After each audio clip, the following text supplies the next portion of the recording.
Bruce Lee was as talented in bed as he was at martial arts and left one mistress feeling like he took me to the moon and back. The latest report on the Kung Fu legend claims that actress Sharon Farrell felt that Bruce just turned me inside out because he understood her body so well. Farrell was just one of Bruce's many conquests, even though he was married to wife Linda Emery, the mother of his 2 children. But it wasn't hard to see why the star was such a ladies' man. Lee had the body of an 18-year-old when he was 32 thanks to his constant training and raw hamburger beef smoothies he drank for their protein. The inside story of Bruce's womanizing is revealed exclusively here on Celebrity Reporter. The star once admitted he was not a saint when it came to his love life. Actress Sharon Farrell says she met the star while he was working as an advisor on the set of The Wrecking Crew, and walked up to her in the MGM studio parking lot and charmed her into bed. He would impress women by showing off his kung fu moves and cha-cha dancing, and even underwent circumcision to be more like an American.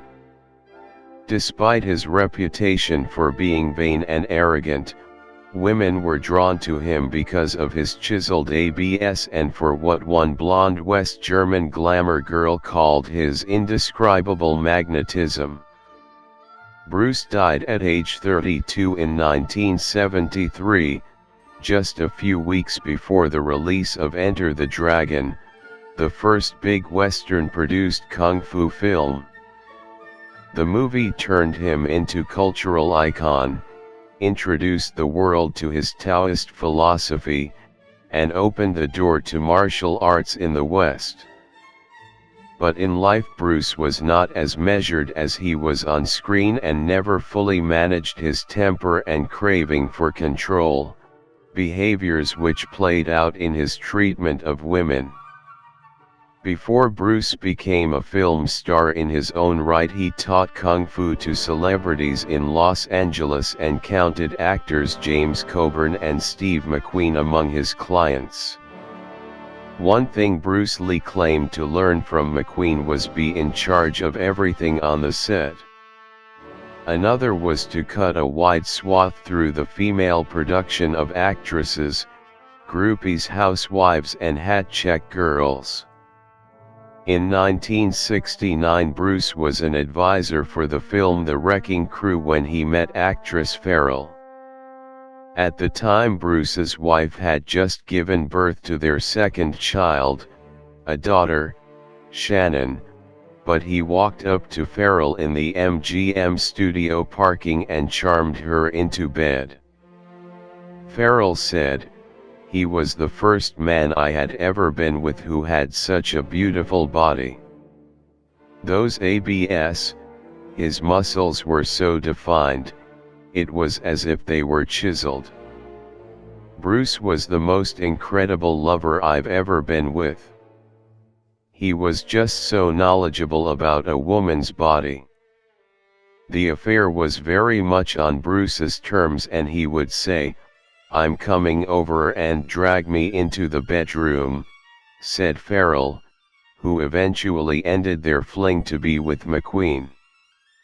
She said, "Bruce took me to the moon and back.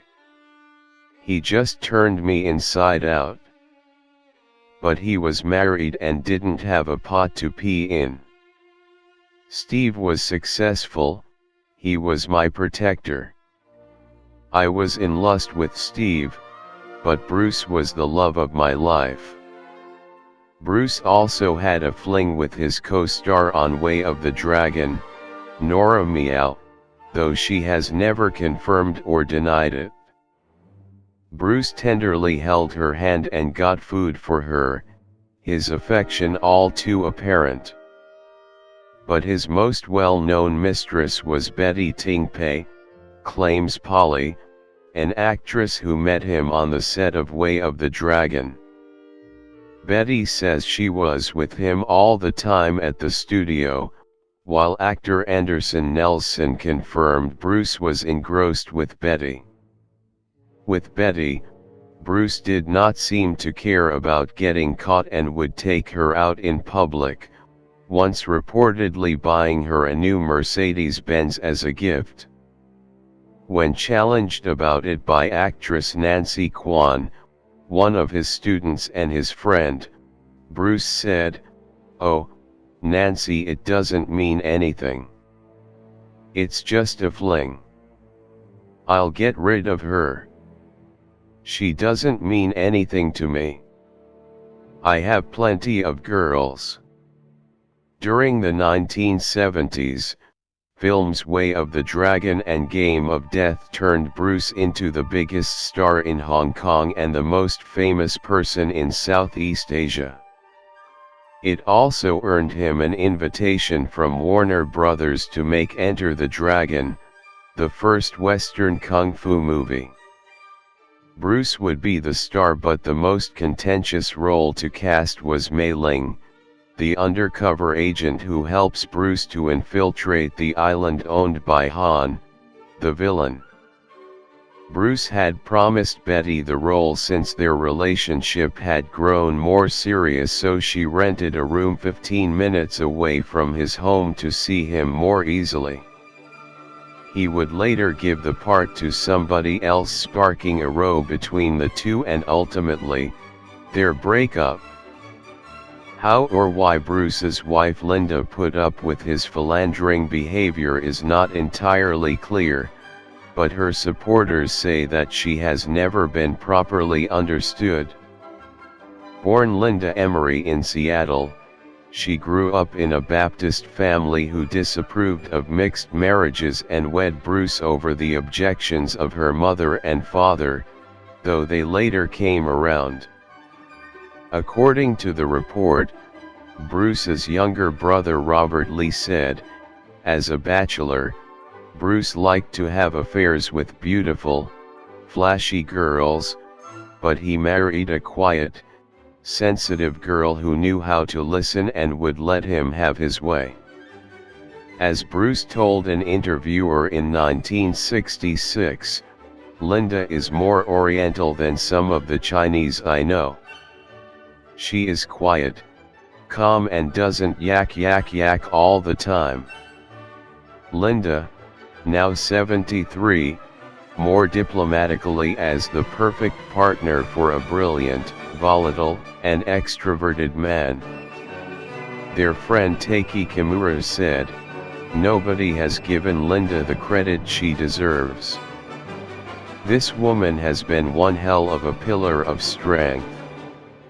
In fairness, Bruce's Hollywood friends were never faithful, and he was a star in the Mad Men era, where a generation of men acted with impunity while their wives were expected to stay home with the kids. Bruce did address his cheating to Linda, but only in a hypothetical way.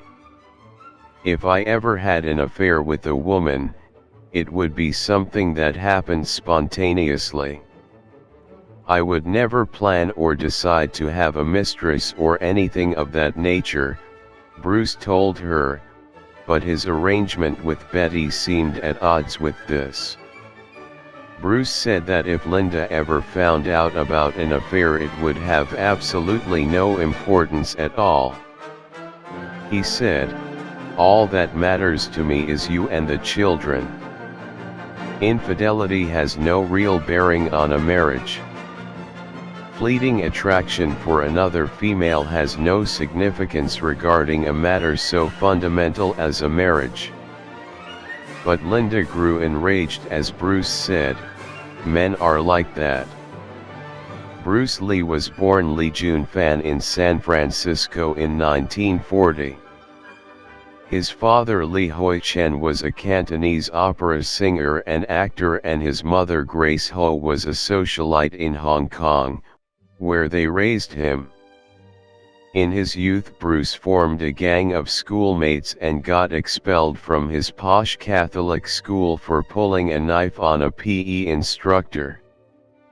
He also forced another boy to pull down his pants and painted his genitals red with paint he had stolen from a construction site. His antics eventually put him on a police list of delinquents. In his youth, Bruce starred in more than a dozen films, but his career on ice due to his poor grades. Given that he was an American citizen, he decided to move to the US to make a new life for himself, and in 1959 he set sail for San Francisco, his birthplace. While working as a dishwasher, he taught cha-cha dancing, earning him many female admirers.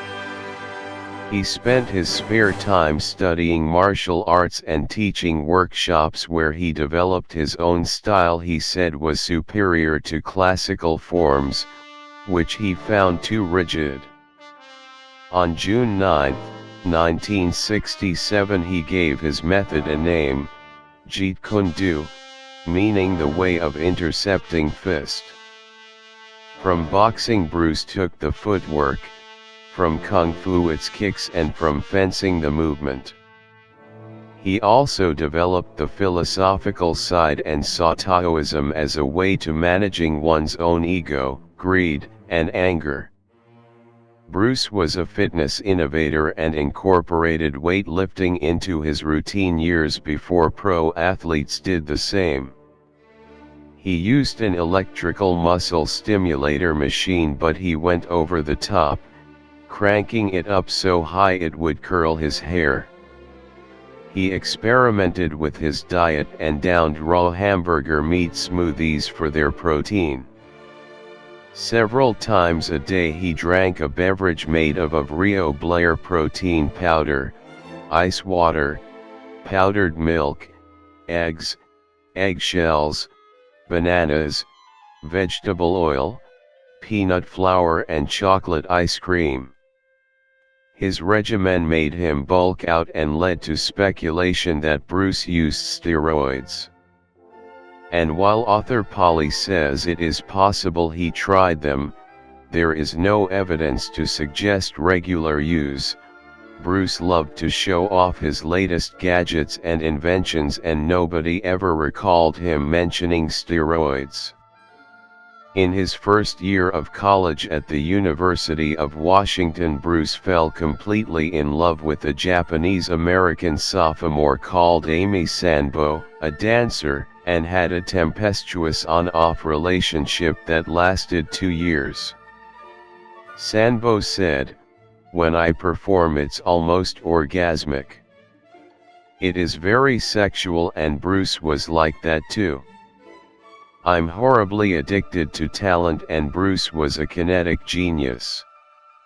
The problem in their relationship was their different outlooks. Bruce had a 1950s view of gender roles, who believed his girlfriend should put him first, but Sanbo was a feminist jazz singer who wanted her own career. Amy loved Bruce, but he also drove her crazy. She felt he was suffocating her, always wanting to know where she was going and with whom. Bruce repeatedly asked Sanbo to marry him, but she refused and broke things off in spring 1963, leaving Bruce devastated. He got over it and became so committed to his new life in America that he even got circumcised while on a trip home to Hong Kong. Bruce explained what he had done to his family by dropping his pants for them to see. When asked by his brother Robert as to why he did it, Bruce said, "It's what they do in America. I'm American, I want to look the part." Bruce moved back to San Francisco, where his kung fu exhibitions caught the attention of TV producers who cast him as Kato in the series The Green Hornet. It was here he met Thordis Brandt, a blonde from West Germany and one of the glamour girls of the 1960s, and had a fling with her. Brandt said, "He had a magnetism that was indescribable. Bruce was very quiet and shy but could be very aggressive if he wanted to be. He was a show-off and always wanted to flaunt his body. Their relationship lasted a few months until Brandt's on and off lover James Arness, the star of the TV series Gunsmoke, found out she was dating Bruce and hired private detectives to investigate him. They quickly found out he was married and had a young child and told Brandt. Bruce did not wear a wedding ring and failed to tell her about his marriage. The Green Hornet was Bruce's big break and he leveraged it to start teaching celebrity clients like McQueen, who returned the favor by introducing Bruce to marijuana, which became a lifelong habit. Bruce once supposedly kicked a door off its hinges to impress Frank Sinatra, a story that may not have been true but spread throughout Hollywood, making Bruce even more in demand as a martial arts coach and film consultant. Bruce got more small parts, including the TV series Longstreet, and in 1970 on a visit home to Hong Kong he was shocked to find reporters waiting for him at the airport.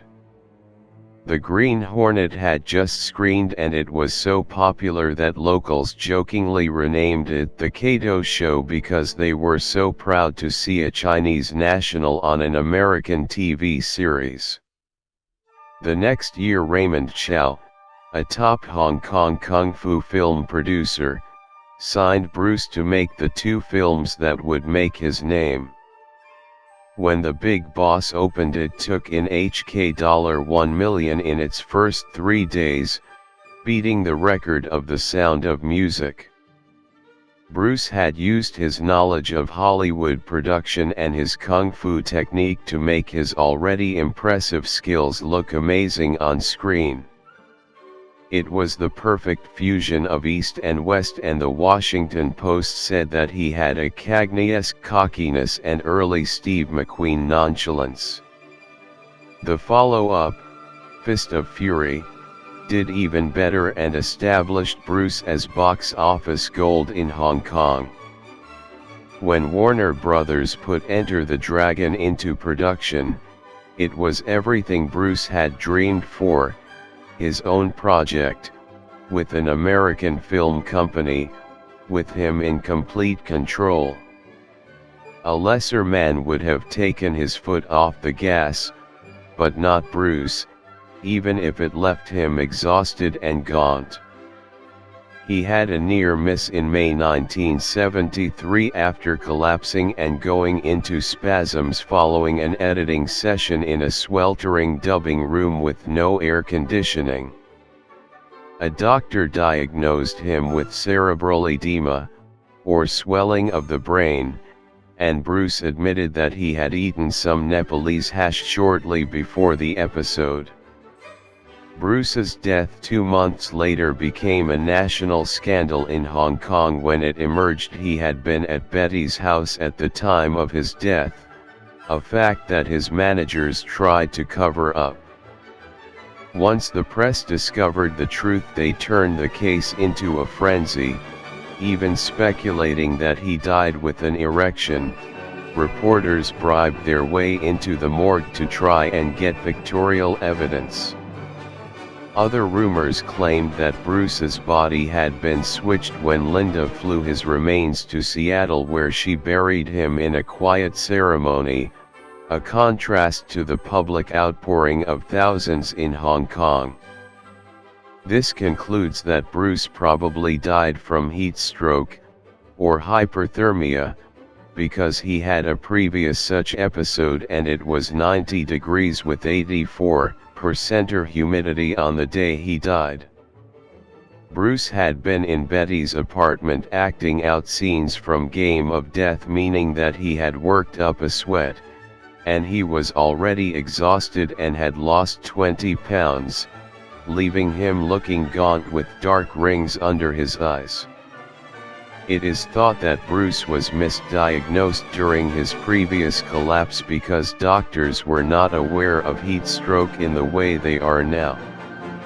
Enter the Dragon, which cost $850,000 to make, raked in $90 million and would go on to make $350 million over the next 45 years. Only after death did Bruce achieve what he had spent his whole life fighting for.